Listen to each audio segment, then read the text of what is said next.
Portcullis House, Westminster Abbey, where all of our kings and queens have had their coronation over many centuries, started by Edward the Confessor, Edward the First. Certain parts, very small parts, take back to the 1100s.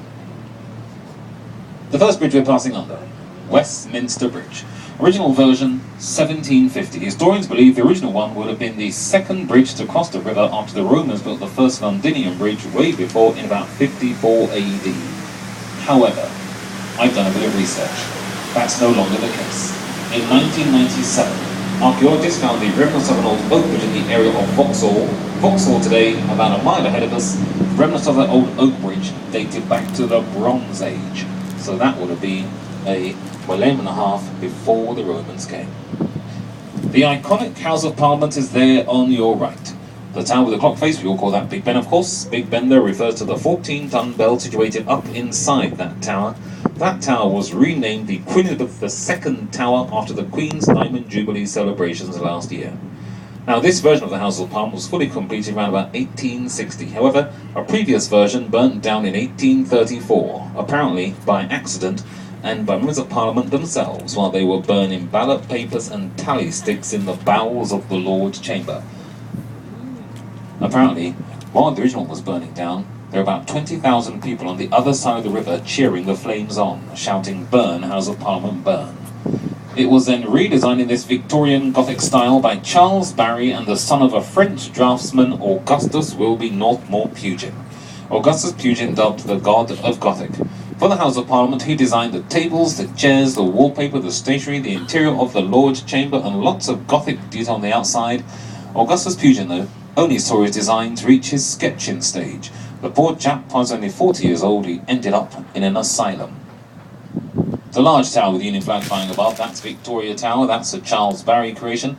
And over in that section, that's where all the ballot papers are kept for about a year after every election, then destroyed. There's over 700 years of parliamentary records there as well. Some of the earliest records are written on vellum, goat skin paper.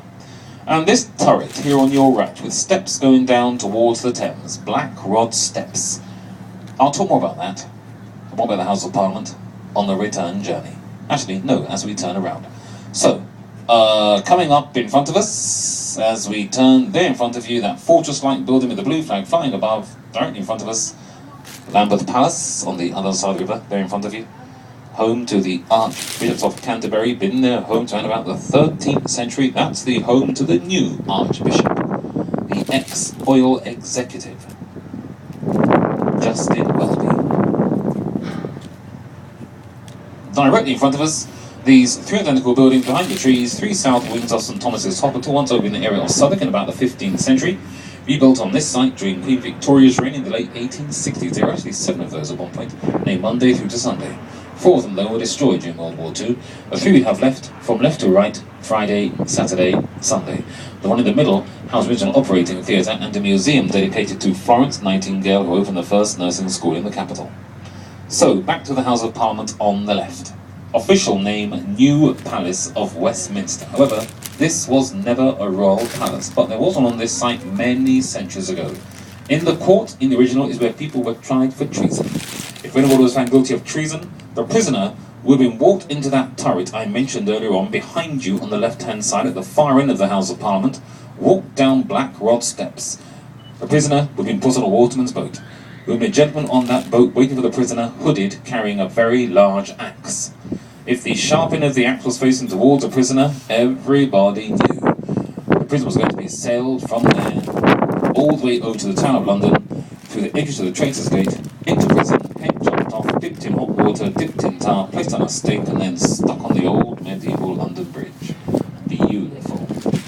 Eventually, that old palace was given to early government. They were given 2 sections, the upper house and the lower house. Today, that would be the upper lords, lower commons. The red and green tented areas, by the way, those are VIP drinking areas, but they do also denote the 2 sections of the House of Parliament. The red area, the members of Parliament through to the Lords Chamber, where the hereditary MPs, some by birthright, sit on red seats and ratify legislation. The green area through to the Commons Chamber. Elected MPs on green seats debate, vote, pass laws on that legislation passed over from the Lords once it also has been ratified by the Queen. I'll talk more about the House of Parliament on the return journey as we pass back under Westminster Bridge. And let's have a look again on our left. Flags flying above the Ministry of Defence. 130 feet above ground, it is believed that maybe 8 floors go down underground for security reasons. The Golden Eagle on the plinth of one of the trees there on your left is the Royal Air Force Memorial, dedicated to servicemen and women who gave their lives in the 2 World Wars. First erected in the early 1920s and first of all dedicated to the Royal Flying Corps who took part in the First World War.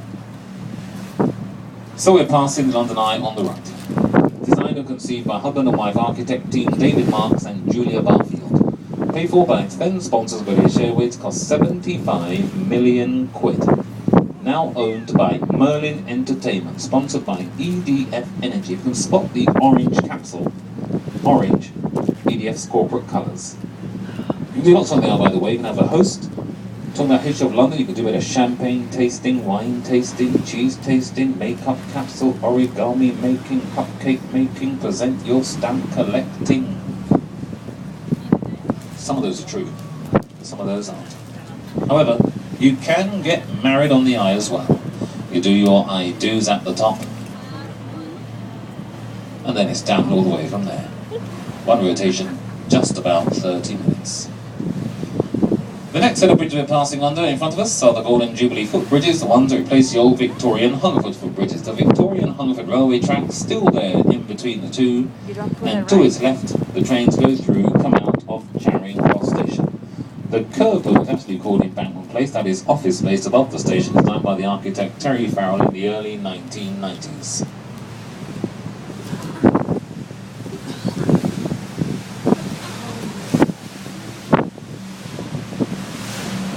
The South Bank area is coming up on your right, dedicated to arts and culture. There's the wonderful Royal Festival Hall, built in 1951 for the Festival of Britain.